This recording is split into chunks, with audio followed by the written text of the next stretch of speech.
এক বোতল বাবার সন্ধান পেলাম। বোতলে করে সবাইকে পোড়া পানি দেয় বলে এই নাম রাখা হয়েছে। কাজের সাথে নামের দারুণ সার্থকতা বলা চলে। উনার পোড়া পানি খেলেই নাকি সব সমস্যার সমাধান। উনার আস্তানা আমার বাড়ির পাশেই। আমার এক বন্ধুর সংসারে ছেলে মেয়ে হচ্ছে না। বন্ধুর অনুরোধে তার জন্য বোতল বাবার পোড়া পানি আনতে গেলাম। সেখানে গিয়ে বাবার অবস্থা মুঠেও সুবিধার ঠেকলো না। বিশাল এক বট গাছের নিচে উনি 90% হয়ে বসে আছেন। ভাগ্যিস অতি গোপন স্থানে গেরুয়া বেঙ্গেল লুঙ্গি পেঁচানো আছে, হাতে একটা লাঠি।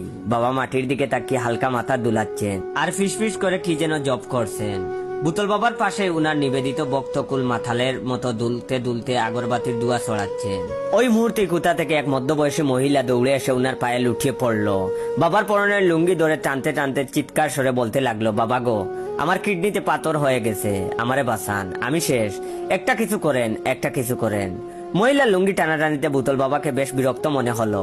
উনি গম্ভীর গলায় বললেন, ওরে থাম থাম, তোর সমস্যার সমাধান হইব, চিন্তা করিস না। বুতল বাবার আশ্বাসে মহিলার লুঙ্গি ধরে টানাটানি তেমন কোনো পরিবর্তন ঘটলো না। উনি উনার কান্নাকাটি এবং একই সাথে টানাটানি চালিয়ে গেলেন। অবস্থা খারাপ দেখে বাবার ভক্তরা মহিলাকে দূরে সরানোর জন্য এগিয়ে আসলো। একদিকে ভক্তরা মহিলাকে দূরে সরানোর জন্য টানছে, অন্যদিকে মহিলা বাবার লুঙ্গি ধরে টানছে। এই কর্মকাণ্ডের এক পর্যায়ে বাবার লুঙ্গি গেল খুলে। সৃষ্টি হলো এক মারাত্মক দৃশ্য।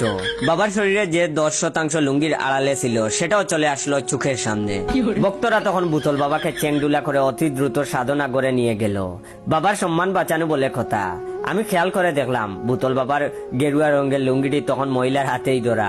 যত যাই হোক, উনি লুঙ্গিটা ছাড়েননি। একটু পর পর আবার লুঙ্গিতে চুমুও খাচ্ছেন। খুব সম্ভবত উনি বাবার কঠিন ধরনের ভক্ত। এই ঘটনার পর আমি খানিকটা চিন্তায় পড়ে গেলাম। একজন সাধারণ মহিলার কাছে মহান বুতল বাবার বস্ত্র হরণ, এটা মেনে নেওয়া একটু কষ্টকর। যাই হোক, কিছুক্ষণ পর বুতল বাবা আবার বটগাছের নিচে আসন পেতে বসলেন। দেখে মনে হলো ভীষণ রকম রেগে আছেন।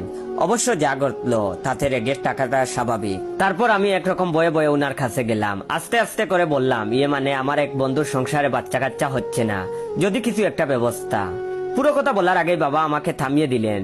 ধমকের সুরে বললেন, দুঃখ তারাঙ্কা খু হইব হইব, তোর বন্ধুর ওর বউয়ের 2 জনের এই বাচ্চা হইব, জুড়া বাচ্চা, দুনিয়াতে সৃষ্টি হইব তাজ্জব এক ইতিহাস।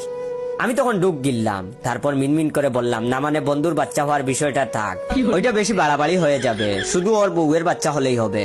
বুতল বাবা কতক্ষণ চুপ থাকলেন। তারপর পাশ থেকে একটা পানির বোতল বের করে মন্ত্রতন্ত্র পড়ে ফু দিলেন। শেষে গম্ভীর কণ্ঠে বললেন, এই নে ধর, এই পোড়া পানি যারেই খাওয়াবি তারই বাচ্চা হইব, বেডা বেডি বুড়া বেডি এইসব কোনো বিষয় না। বুতল বাবার এই কথায় খুশি হব নাকি ভয় পাবো আমি ঠিক বুঝতে পারলাম না। তবে যা বুঝলাম, এই পোড়া পানি মারাত্মক শক্তিশালী, খাওয়ালেই বাচ্চা নিশ্চিত।